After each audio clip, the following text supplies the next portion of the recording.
used session.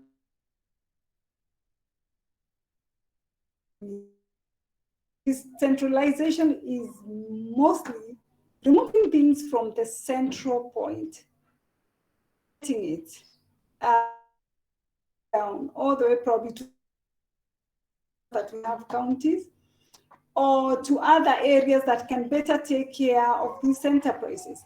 And one of the strategies of this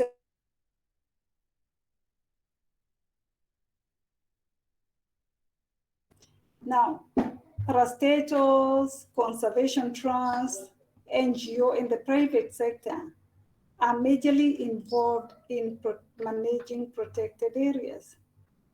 And I think we all know this. We have so many NGOs who got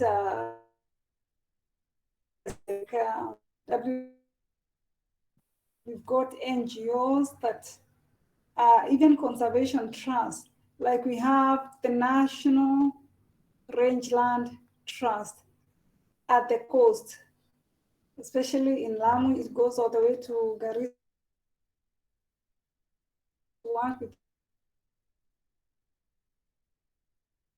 Work on conservation and taking care of the rangelands within that area in Lamu, Garissa, I think Tana River, and the like.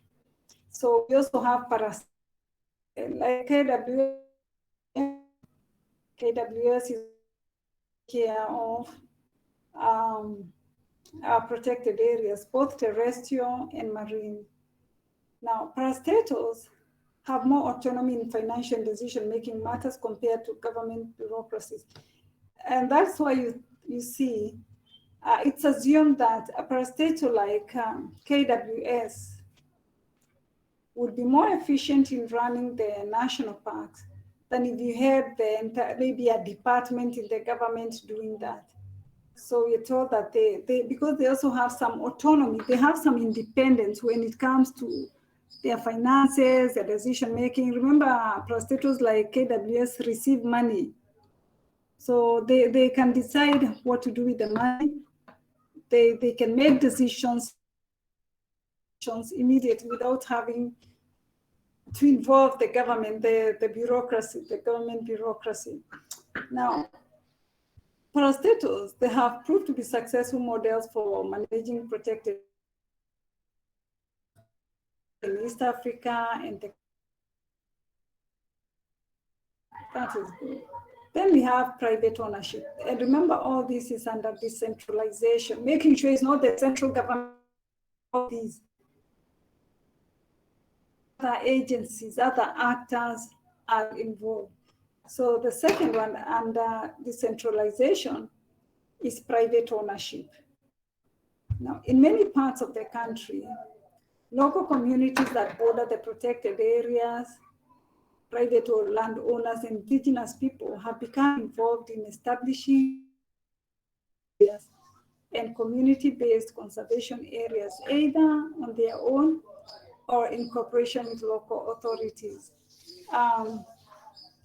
I think this is very important. When I was talking about locally managed marine areas, I think it falls under this, where local people, local communities living in that coastal area decide they would like to set up part of the sea for whatever their objective is, conserve the biodiversity, or whatever it is they want to use it, as long as it's in agreement with what the government says, in agreement with the law, they can go ahead to do it. They can do it on their own, or they can involve also maybe if it's fisheries, maybe it's KWS and that kind of thing. And they can do their own things as long as they're in keeping with the law, then they are fine. So the next one,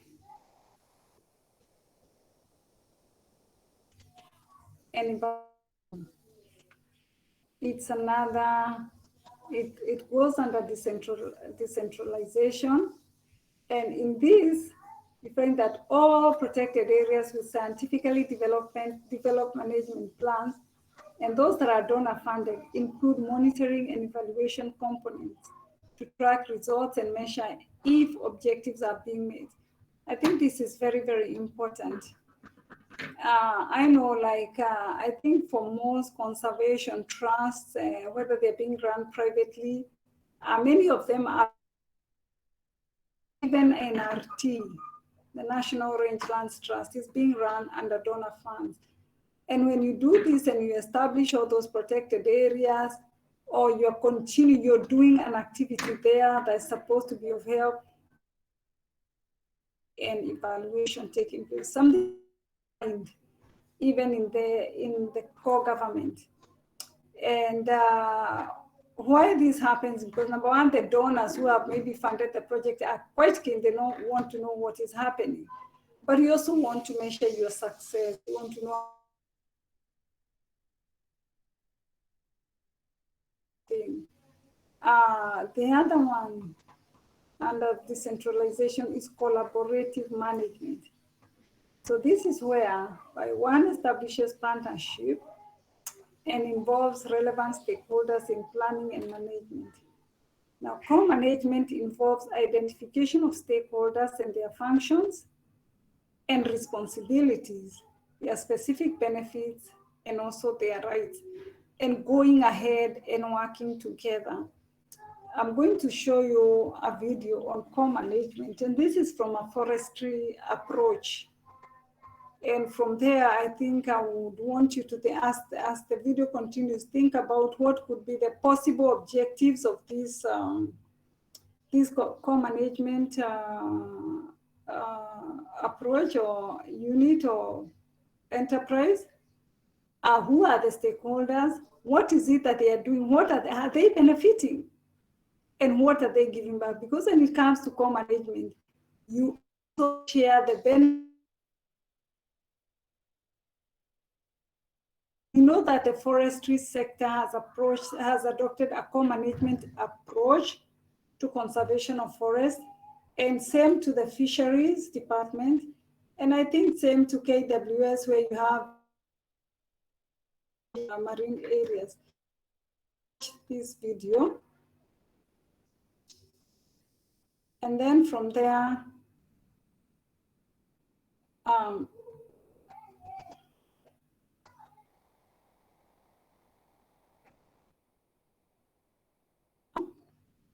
then we have to have discussions around this.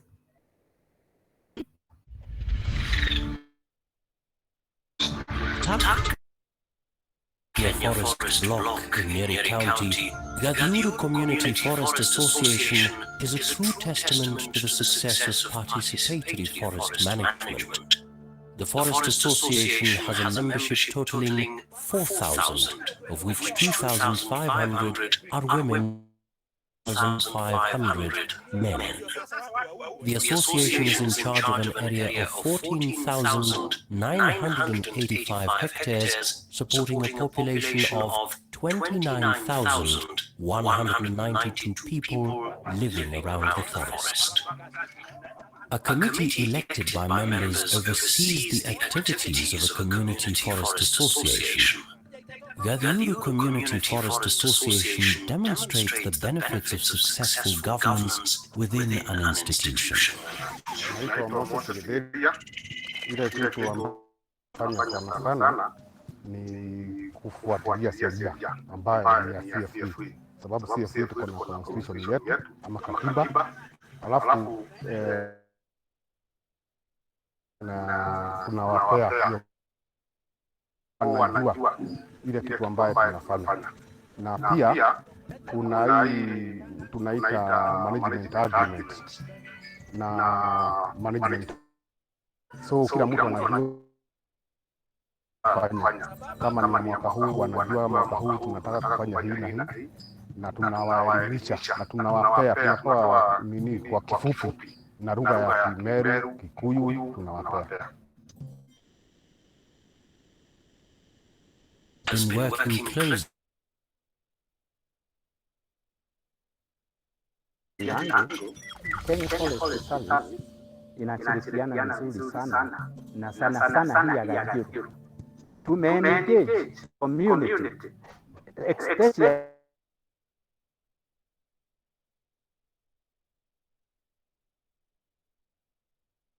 ilikuwa na sasa kuna tofauti kubwa sana. Community members acquired the rights to manage the forest and access benefits in an equitable manner. Between 2008 and 2015, community members under PELIS have reaped 750 million shillings, successfully rehabilitating more than 900 hectares of vegetation forest. Community ambao wanalima wamefaidika zaidi, kwa sababu utakuta community mmoja ama memba mmoja wa CFA anaweza pata 200,000, 300,000, 1,100, 50,000 kulingana na ile alifanya bidii. The Forest Service allocated a total of 916 hectares to Gagiru CFA for rehabilitation. Only available to CFA members, therefore being encouraged to seek alternative sources of livelihood. Tukaonelea ni vizuri kufundisha watu wetu ile kujifunza pesa wanatoa hapa, mtu anaenda anafanya mambo mengine ama biashara nyingine nje, ndio tusiwe tunasongomana sana kwa msitu, sababu machapa za hii inaendelea.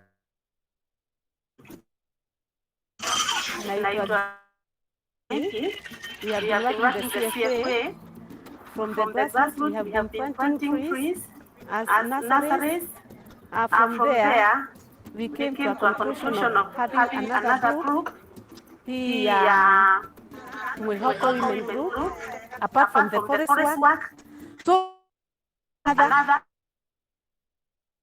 forest. And this, so that's why it was the one thing that made us to carry that thing.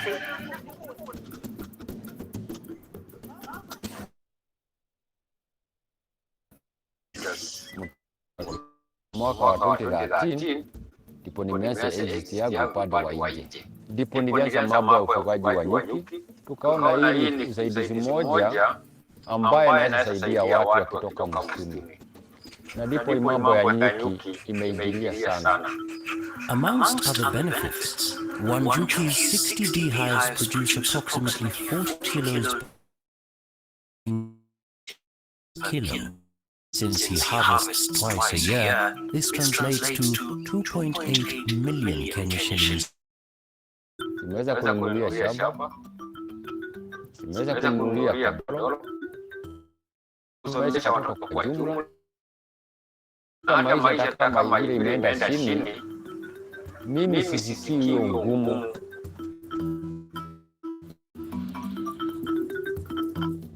The success of Gagiru CFA has not been without challenges. Upande wa uongozi lazima kuwe na maneno, sababu kwa hiyo 40,000 sio kumaanisha wote wananipenda kama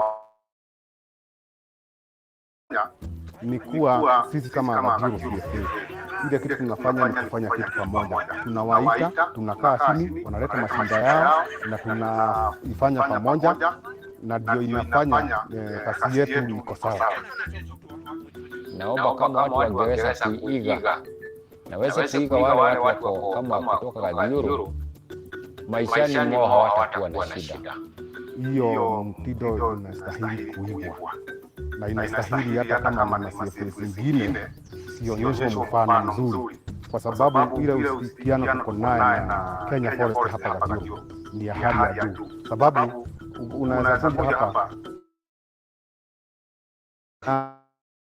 nani ama wale wengine ni akina nani, kwa sababu tunafanya kazi pamoja, tunafanya asasini.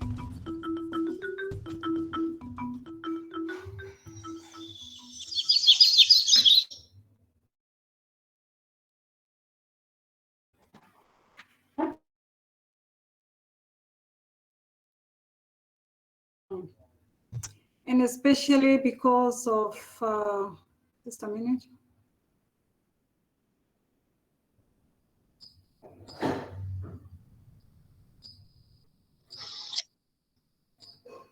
because of collaboration.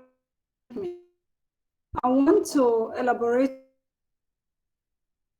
No, probably you don't know that this collaborative management is a new framework. It's only because I think in Kenya we started like in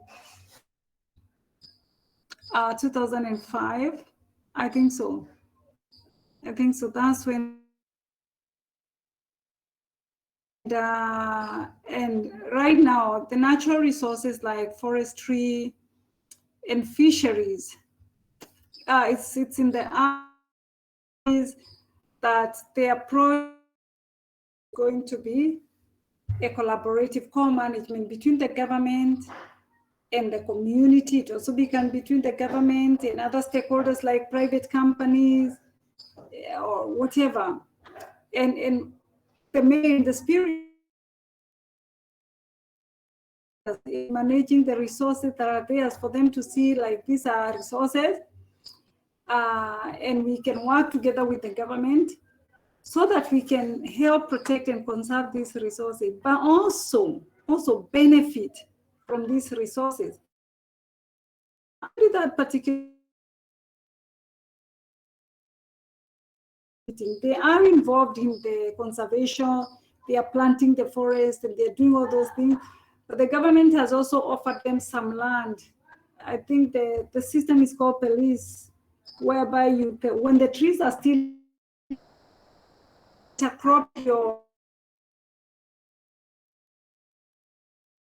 plants with the forest, the young trees, and you can continue taking care of the trees until when they reach a certain height above which you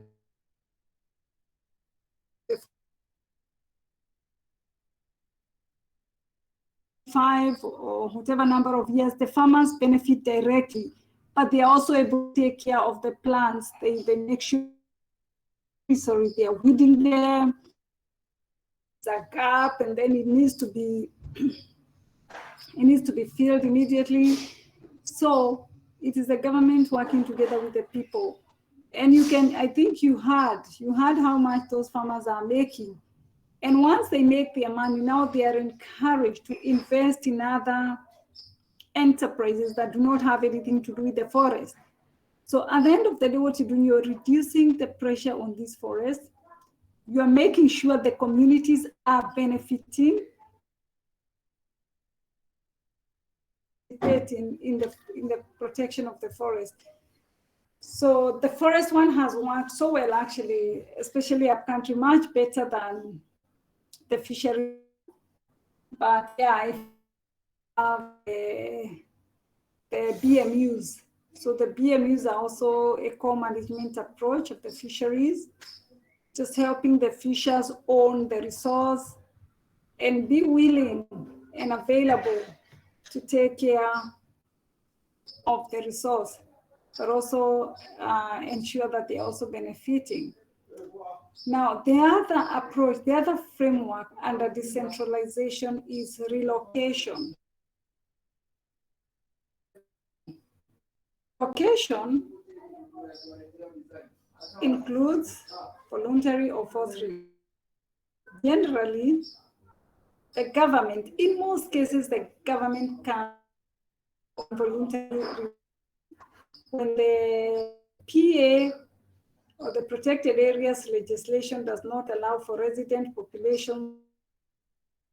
And I'll tell you what, you know what happened in the Mau? You know what happened in Mount Elgon? I think even in some cases in other forests in Kenya. Those are gazetted there.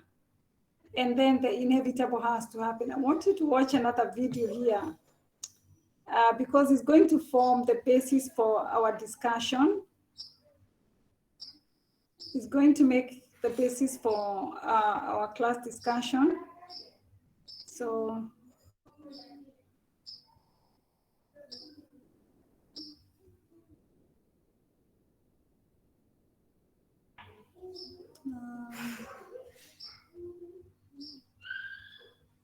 just a minute.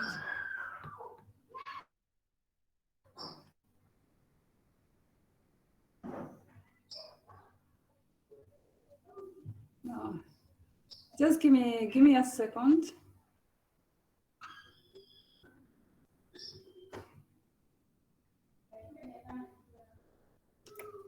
Give me a second. I upload the video. I want you to watch, and I want you to, I want people to think and to start having opinions on some of these things. Again, I say, I'm never interested in just a minute. Its junior anniversary on the 14th of June. The government has maintained that people. So let me start sharing.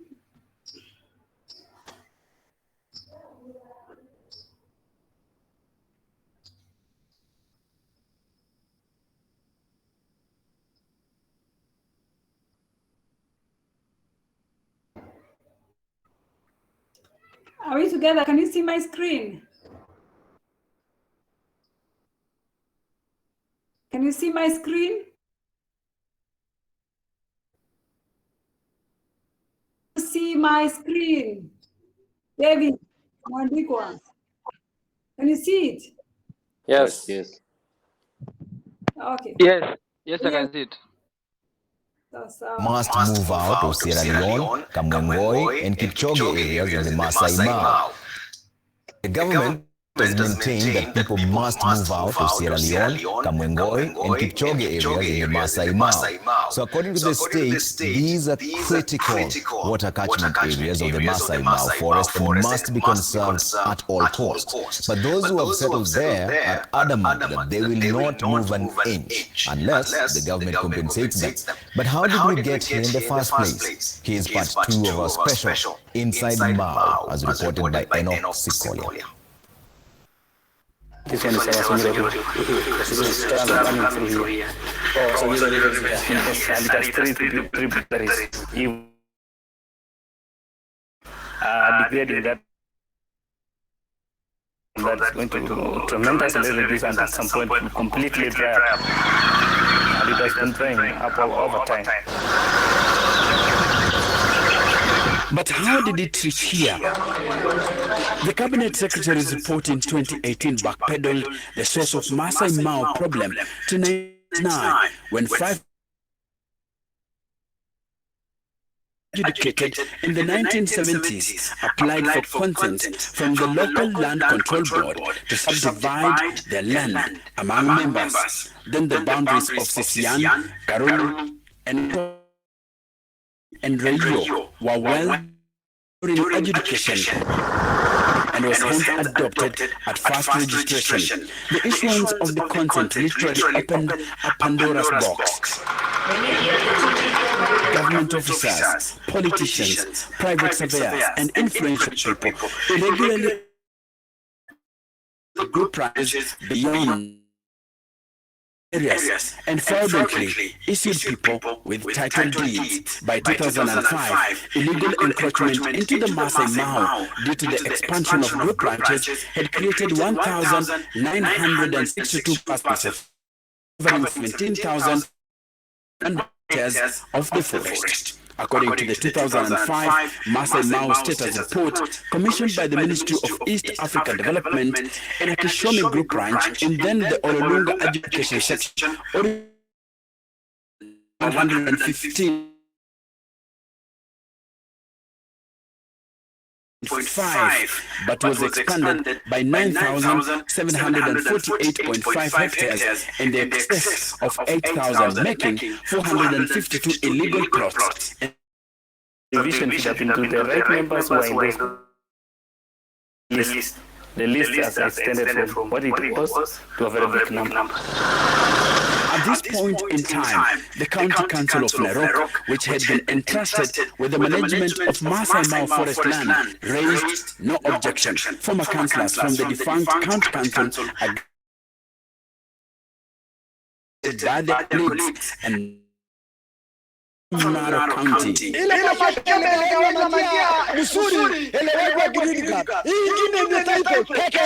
Former councillors do not rule out the involvement of some of their former colleagues. Most councillors sold their pieces of land and made quick money. People like those people who work in those land back then, former PS, people who belong to jail. Indeed, with senior state officers and pocketed billions of shillings from buyers in exchange for sale agreements and title deeds that have been declared illegal and invalid by the government. Kama mwenyewe alikuwa na shamba kitambo, ameuziwa mwingine akauzia mwingine. Sasa hii serikali akisema uambie mwenye alikuuzia akurudishie pesa yako, utaambia nani? Kwa majina mimi naitwa Pastor Daniel Gikuru Kusikia. Nilitoka Kamek, nikanunua shamba hapa 2000, niliuziwa. Sikunyakua, sikufanya ulaghai, sikufanya scrapping, nilinunua shamba. Na nikafanya sasa, nikapatiwa hiyo barua ya search, na niko nayo kwa nyumba. Sasa sisi hatukununua forest, tulinunua shamba kutoka Trustland ya Narok South constituency. When he bought land in Sierra Leone, Kosgei says no one told him that this was forest land. No border was mentioned to him. For the government, this beacon strategically erected on what was meant to be forest land is the borderline. Kwa hiyo kuna serikali na hiyo tena signature ya DC siku hiyo. Land which is tribe. If you bought land from which part in the 1,000 hectares from the 19,000 hectares. So that is the first step you have to take. If you bought it from the 3,000 hectares, there is no reason as to why you should be awarded, because this was the original demarcated group process. If you bought it from the expanded to the 19,000, that's where the problem is. Scheme of Coney,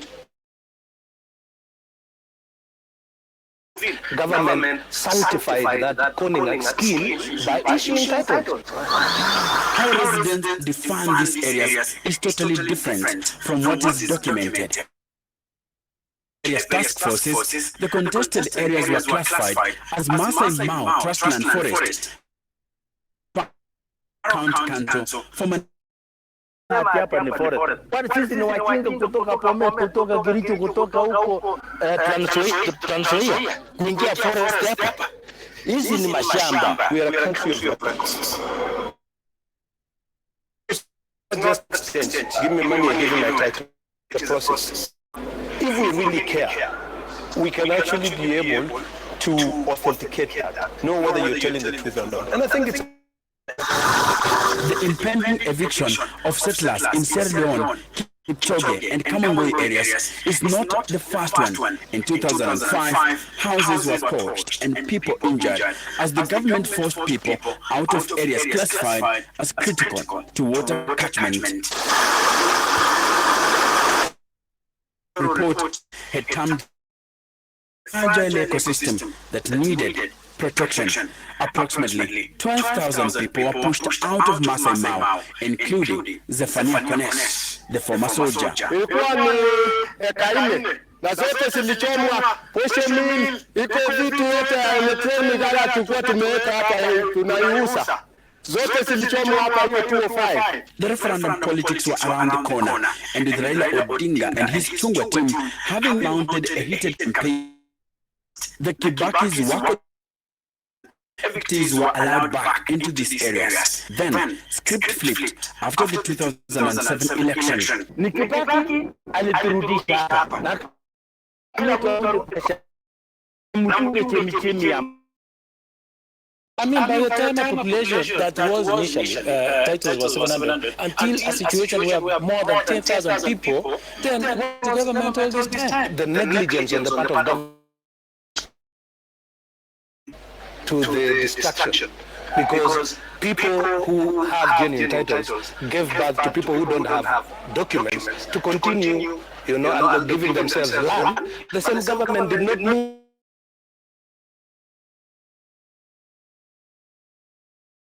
is the cut line made of a T-zone. It was meant to separate forest land from settlement areas. It was put in place in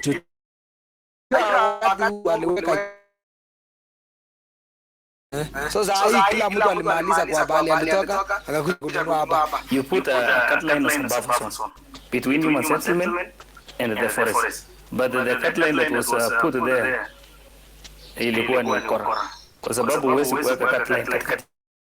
So the cut line was put. The cut line was supposed to extend for 24 kilometers, starting from Amalo River here all the way up to I think almost Sasmwani. Would have lost the larger Masai Mara forest. 100% I would say that, and that one would have been a serious crisis. It was ill-advised. Whoever gave him with the idea had maybe given an agenda that was not good for this country. The government has ruled out compensation and is going for eviction without compensation. According to the government, compensation will mean validating an illegality. But those affected, as well as their political leaders, disagree with this government approach. Find alternative land. Resettle those people in that alternative land. Or simply compensate them and let them leave the Mau Trust land. Enoch Sikolia, Citizen TV in Narok County.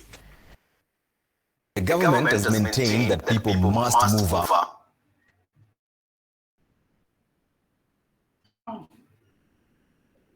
I keep saying I'm watching this and I'm like, how do you watch that without feeling emotional, feeling angry, wanting to question everything? And yeah, just wanting to know what's happening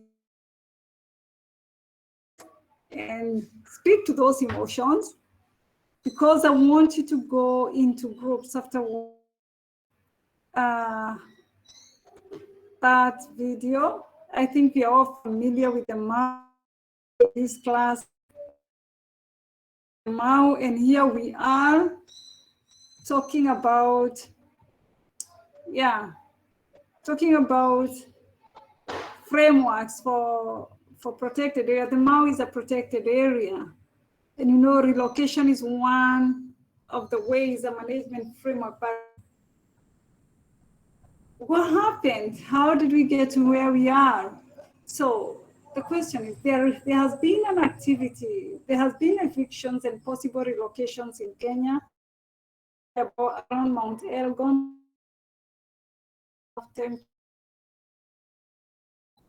This has not always ended well. In your opinion, how do you think this should have been carried out so that there is a win-win situation? And as you do this, I want you to think through what could have been done better. So I want us to spend about the next 20 minutes. Yeah, how do you think carried out in a better way to ensure that the evictees, who really, most of them are saying whatever they have are genuine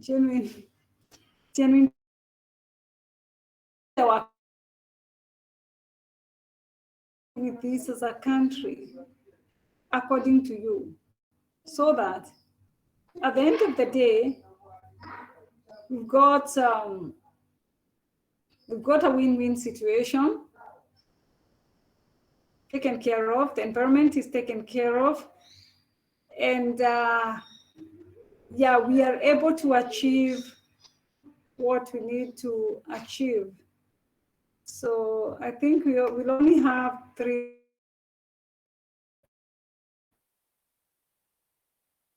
Sign. Make sure you sign.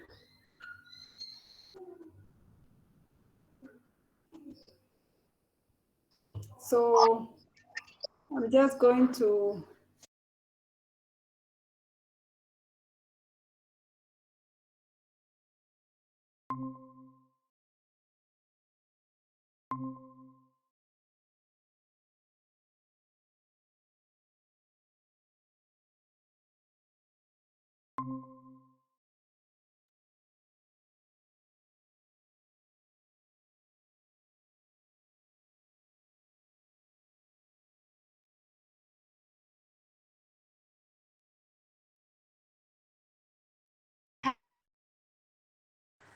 I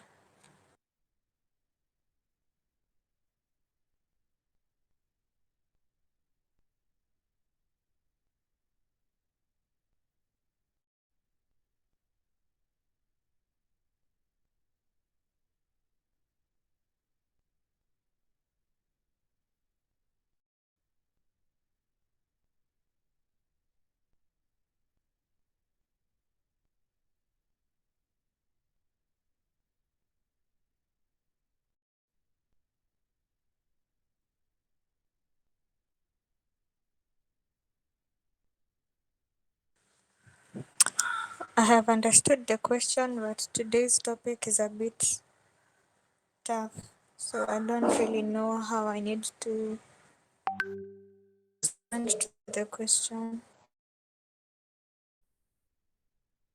Yes, sister. I'm saying maybe you can try shed some light on that question so that I can understand what kind of feedback I should give. The question is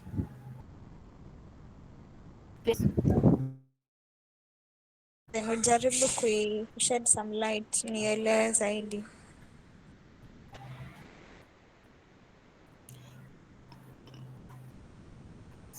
um,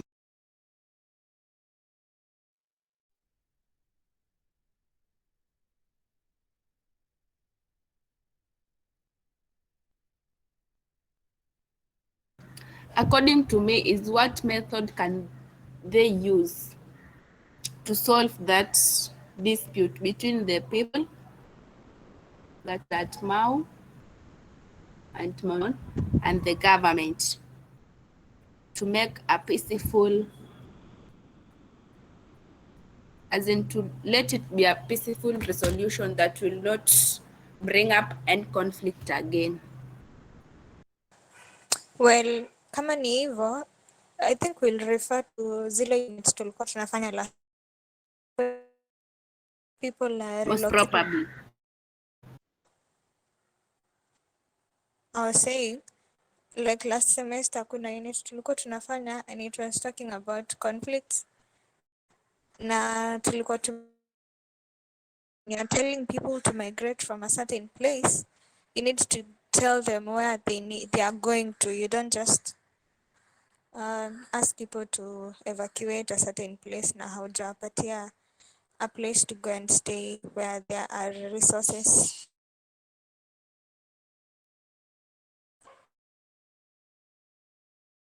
Is that they will have when they go to that place.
Buffer zones. So after creating the buffer zones, it can also come up with community-based forest groups, so that instead of people clearing the forest,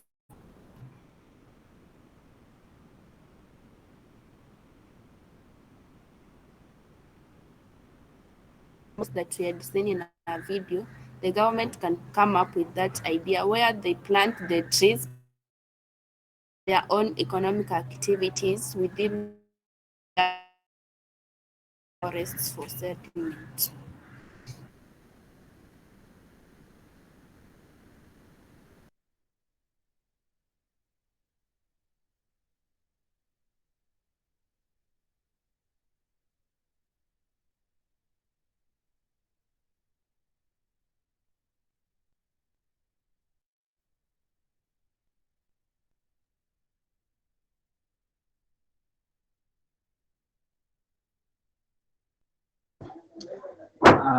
I'm thinking about the Land Act, because the National Land Act has policies land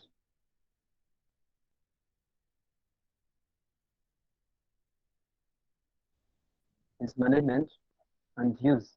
So if the government can put this policy,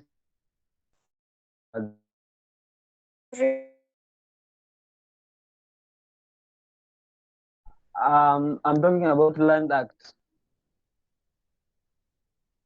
Yes, yeah, saying something else.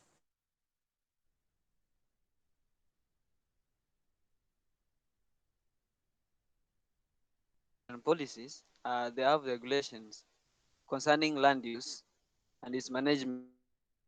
Actually implement these policies so that it can make sure that the management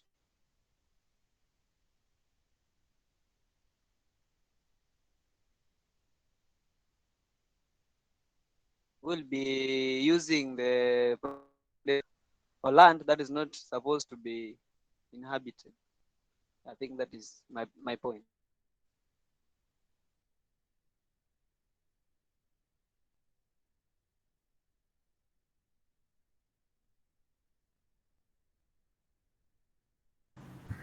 And that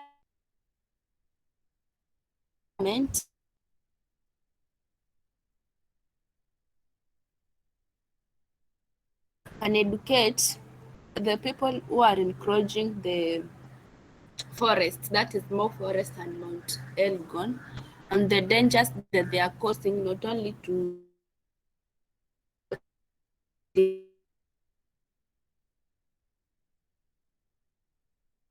the Masai Mara, water that is emanating from such forests. So they can educate them on the dangers of clearing that forest towards other ecosystems.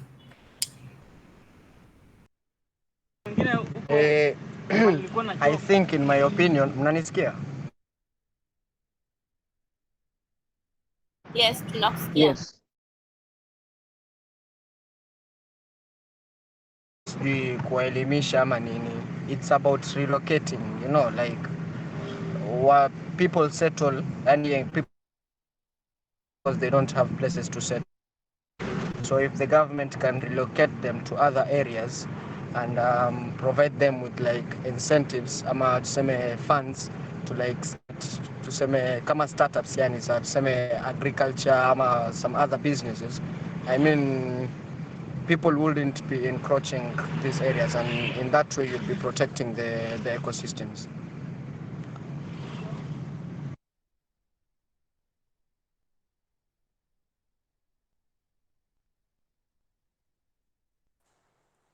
Okay.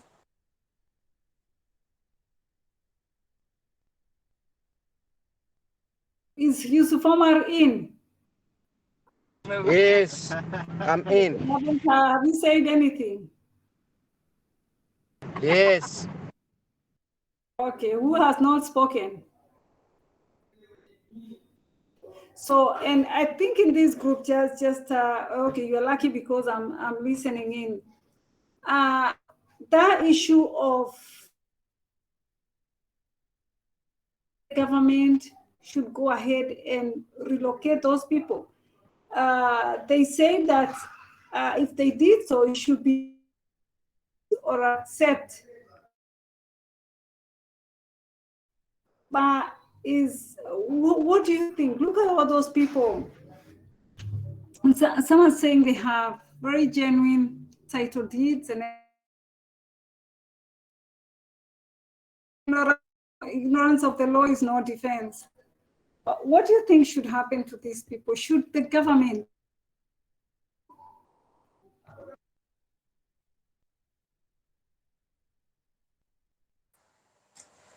Well, I think, Madam, just like Omar has said, that the issue of incentives, when the government gives those people incentives, when like in a situation where there's somebody who the people have title deeds, it means that there was money or resources involved to acquire that title deed. So you don't just, I don't think it would be fair just telling them to relocate and probably they got these title deeds thinking that it was legit and legal. So I think the government needs to fund them to the places where they are going in terms of incentives.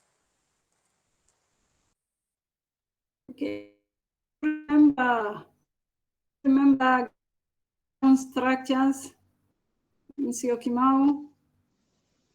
You remember? Yes. Nakumat, I think it was Thika Road or wherever. Yeah, and they simply say, sorry, you guys, you have title deeds, but who gave you those title deeds? They said, oh, the government, no.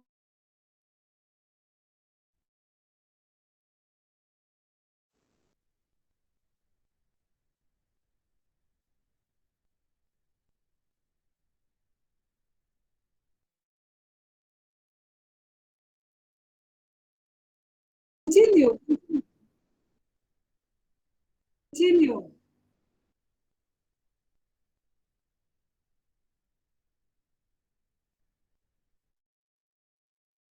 Saying something.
Okay, that's interesting. Now, some of the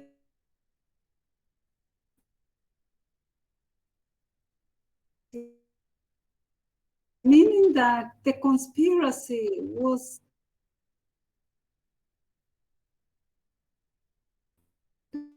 what we call stank to high heaven. It was a system that was in place, and it was very difficult for these people even to realize. But also, probably people who read the law, if you looked at where that buffer was, in itself, you could already see there is a problem. There is a problem. This buffer is in the wrong place. Because you remember what that KWS guy was saying? You cannot put a buffer in the middle of a forest. Okay? Yes, but you can't put it. So I'm doing all this waiting for the others to join in. I hope they are back. So yeah, so there's all these issues that surround this kind of thing, and it's very difficult.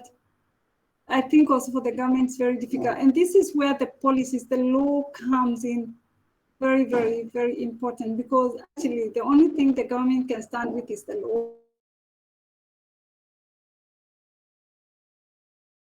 So the law needs to be strong. The law needs to be very articulate, and it needs to take care of both from the government side and from the people side, so that at the end of the day, because if you don't agree in terms of the law, then how else will you agree? The government already said we cannot relocate these people because it will be an admission,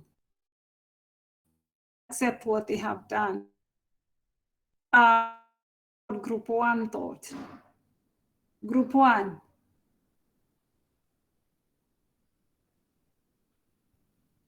Anybody from Group 1? No. Group 2? Anybody from Group 3? Group 2, we are here. Okay. Yes, in Group 2. What did we discuss? We found some few points. Attain the win-win, either getting early awareness to people, early warning to people before evicting them, so that they can look at a safe place that they can stay after being evicted. And that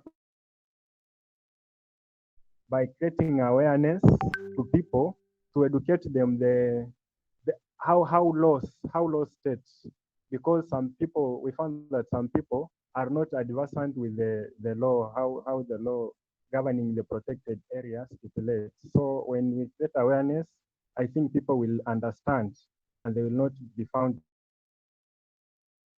I think what the government can do, it can consider, we can find that there are some community which has stayed in that protected area for a very long time, like the case of Mau.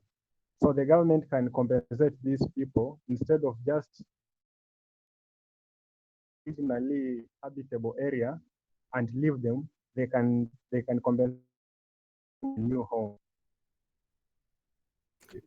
Thank you, Seth. But the government can say you have been sitting here illegally for all those years, you've not paid rent, so you suffered, you benefited, so we are not going to compensate you. Or if we compensate you, we'll be acknowledging that the government was on the wrong and you are on the right. That was the argument that was used, I think. I read on Group 3, can we also hear from you?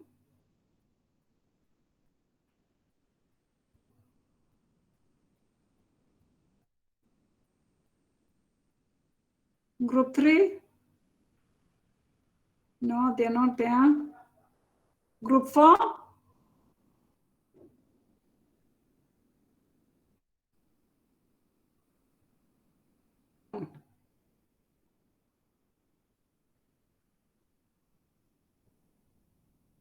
Oh. Yes, there was a group 4. Okay, the group that was remained in the room with me, you want to share with them?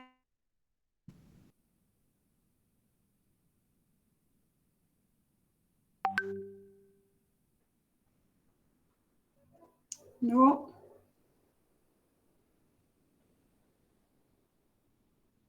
The group that remained, Mwanzala Yusuf Omar, Mandikwa Mutengi,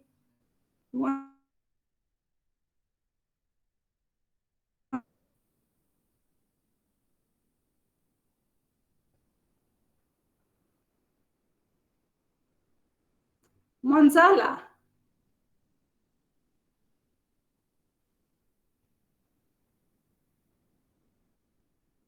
Yusuf Omar? Yes. Yeah. So we discussed that we need to find solutions to encroachment through relocating these people to other areas, and we also said that the government needs to set laws, and the government needs to be involved in a way that they set laws and also provide incentives and also fund these people, because you can take the people from these areas and relocate them some places else, but then that will fail if the government doesn't support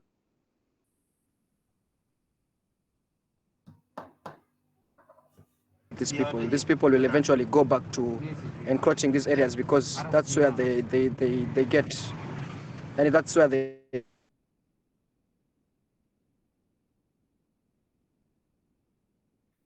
Okay, Yusuf Omar, we've lost you. Yusuf is talking about relocating people, compensating them. All these are good things. But so that people, what about the government? What's a win for the government? Because I think one of the things I think the government should do from now moving forward is to make it very clear which are the, to say where the origins are, okay? And this should be a national activity. So, yeah. Yusuf, we lost you. You're back. Okay, continue.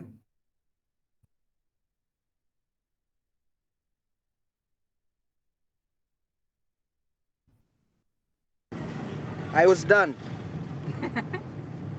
Okay, thank you. Then mute. Yeah, so I think for me, moving forward, the government should just go ahead and demarcate or remind people where the boundaries for all these protected areas are. So if you find yourself within the boundaries, you already know what to do. You don't need to wait until you're evicted. You won't say ignorant. Okay. And even buying a piece of land and you say, oh, I got a legitimate title deed, research, that is all good. But it doesn't change the fact that that is protected land. So some of you have mentioned there's need for countrywide awareness creation. Okay. Now that the Ministry of Land has digitized everything, I hope that this will help the situation so that people don't go and do their own funny things there. You will know when you're buying land near a forest, you're supposed to do your due diligence. Don't just go by the description. Go ahead there, go and do ground truthing. How far are you from the forest? The buffer you're being told about. If it's just a buffer and the next is the forest, then you know this is not true. This is a lie. And if I buy anywhere near there, I'm going to be in trouble sooner or later. It may be later, it may be 20 or 30 years. In the next generation, your children may be the one to deal with it. When one of you are saying, oh, maybe these people were born there, it is true. Yeah, but that doesn't change the fact that they were born in the forest. They were born in forest land. You may see like I'm talking tough, but if you realize in Kenya, we've got so much of this. We've got so much of this. Yeah, they were just saying, oh, I have a title deed, yeah, but where are you? You are maybe on a road reserve. You should read the law. Where is the road reserve? 30 meters, I don't know, excuse me, how many meters from the road? So if you buy land, if it's supposed to be 30 meters from the road and your land is 20 meters from the road, you already know title deed or not. You already, And sooner or later, it may not be you, it may be your children. They are going to be evicted from that land. So I reach that point where you know the law, read the law. If you can't read it, get someone to read for you, get a lawyer. I want to buy land in this place, is it legit? Don't look at the title deed so much. In Kenya, we know even one title deed, three different people can hold. Okay, that's how now.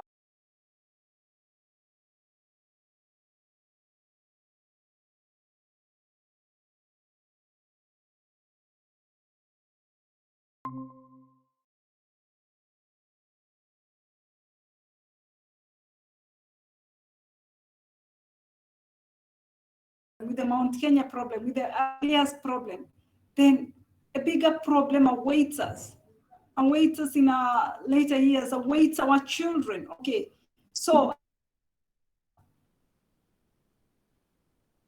from the sleep and blaming the victim, blaming people, and we take control of the situation and say enough of this. Let's deal with this. It's going to be paid. Let's deal with it. Let's see how we can help each other. Let's settle this once and for all, so that in the future of sustainability, we can at least talk of remoteness. Can you imagine whatever happened in the Mau? Who was watching? Under whose watch? We had the government. We had the department. We had all these people, and yet, you see in some cases it's 8,000 hectares right under the government's nose, just like that. Okay, because originally with the ranches, when the ranches subdivided, that was legit because that was ranch land. But those who are doing that were greedy, they wanted more. So they encroached into the, in some cases, 8,000 hectares happening right under the government's nose. We cannot say that the government did not know. The government knew. Those who are, and today other people are bearing the consequences of their greed. So for me, when I talk about these things, I'm like, it's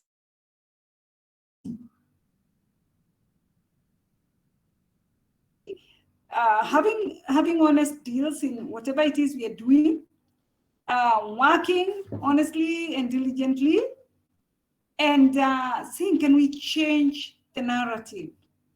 Can we change the narrative in this country? Or are we going to continue the way we are? Anyos, go ahead. Okay, Madam, I just had a point to issue because I was not part of my group while they were discussing to ask this question.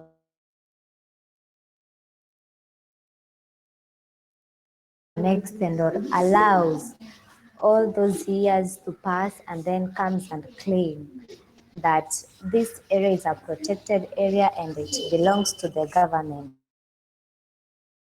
much longer. Asking a question. And yes, I'm asking a question. And then on that note, I would like maybe give a solution, like the government measures, like ensure like an annual monitoring people who enter or who settle in those protected areas. So if they do that, they can prevent that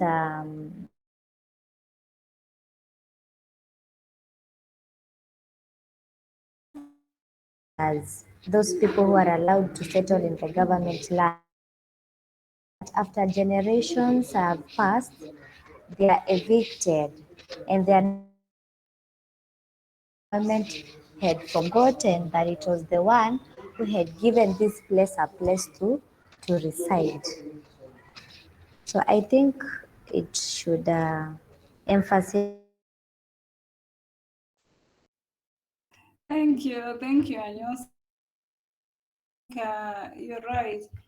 At times, governments allow people to settle somewhere, and then sort of they forget. Okay, I don't think they forget, but I think bottom line is once an area is an area, even if 100 years pass, it is still unless it is gazetted. It doesn't matter whether even your Shosho or your Gukali there. My goodness, you are still eviction notice. So thank you for that, Okeri. Okeri, to add on what Diana said, or to object what Diana said, yes, the government can settle people. The problem of encroachment begins with the people themselves.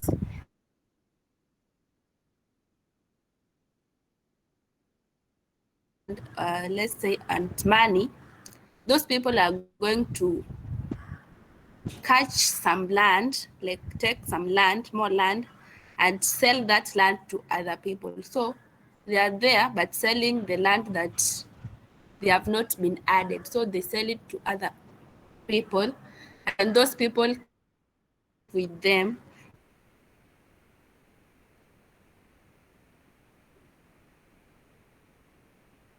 problem with the people.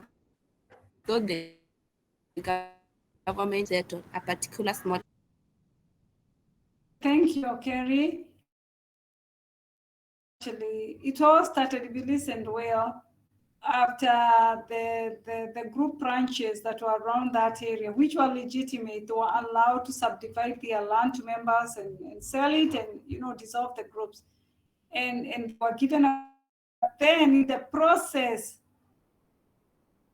and they continued encroaching into the forest and selling land which was not part of the group ranch. And that's why I think Olekina was saying, if your land falls within the original, nothing to worry about.